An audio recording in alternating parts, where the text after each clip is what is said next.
Welcome back to 6 Minutes. Now. So Phil, what was the hardest part of this whole ordeal? Well, throughout the whole experience, it was hard to keep my dignity because I felt so dehumanized by the Japanese. They constantly try to make the other prisoners feel as low as possible, which is why we seemed to band together to keep our spirits up as much as we could. Alright, so how was life after the war? Did you experience any post-traumatic stress? It was really difficult to get back up on my feet, and it felt like no matter how hard I tried to shake my feelings of fear and paranoia, it kept following me no matter where I went. Next up, we have Jimmy Sasaki, who studied with Louis at USC. He worked as a liaison between the Japanese Navy and the occupying forces, and claimed to be a low-ranking interpreter. Jimmy, what was your exact position in the war? It's classified information, not allowed to share. Throughout Louis' captivity, were you trying to protect him at all? He was a great friend for me at USC. And although I couldn't completely protect him, I did the best I could to make sure he was comfortable wherever I spoke to him.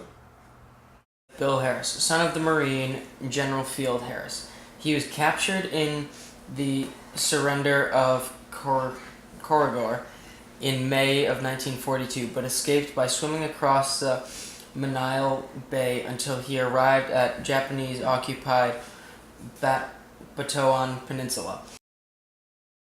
Mr. Harris, knowing that you were a good friend of Louis in the prisoner camps, what's the importance of creating strong friendships and bonds while under the dire circumstances?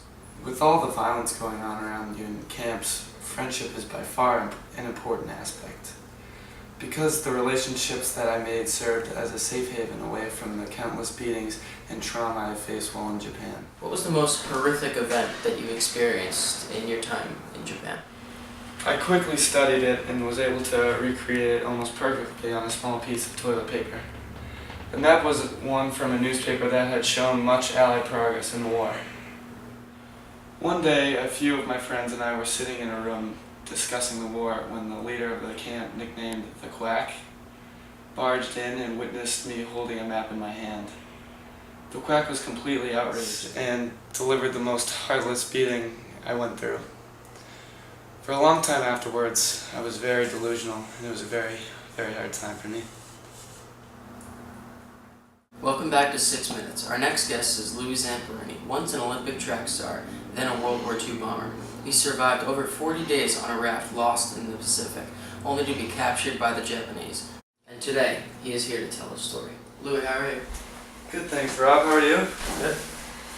I was a huge troublemaker as a kid, and I could not be contained. My energy was turned into something productive when I began running track in high school. My track career took off, and I became the fastest miler in the state of California, and eventually made it to the Berlin Olympics, where I came in 7th place. My life changed at the state of World War II and my enlistment in the draft. I was taken to the Air Force and transferred to Hawaii. While I'm based in the Pacific, my crew and I embarked on a journey to one of the neighboring islands with our B-24 plane, the Green Hornet. About 500 or so miles into the journey, the Green Hornet began malfunctioning and quickly spiraled downward toward the Pacific Ocean. We knew this would most likely be our last moments on Earth and prepared for death. Much to my surprise, I, as well as 2 other mates, Phil and Mac, survived the crash and were stranded at sea. We faced famine, sharks, and panic as we stayed on the ocean for 47 days, although Mac perished and did not survive the journey. Luck came into Phil and I one day when the 2 of us saw a plane flying overhead.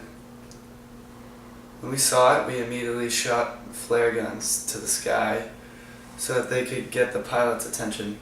The pilot noticed and circled towards us, which is when we realized it was an enemy plane belonging to the Japanese. Taken in as POWs, us 2 were sent to numerous camps where we once again believed we would see death.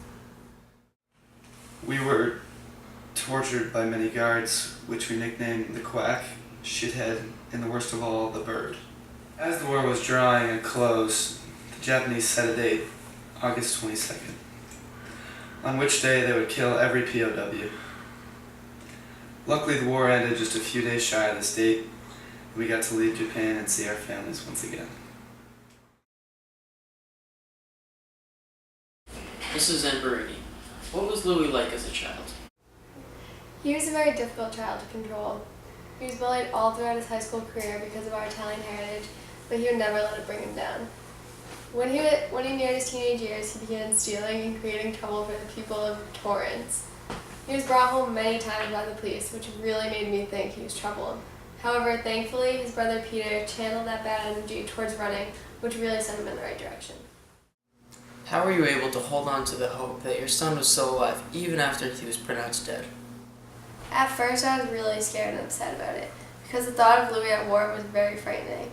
After a few days, it sank in a little more, and I became proud of my son for doing what was right for our country.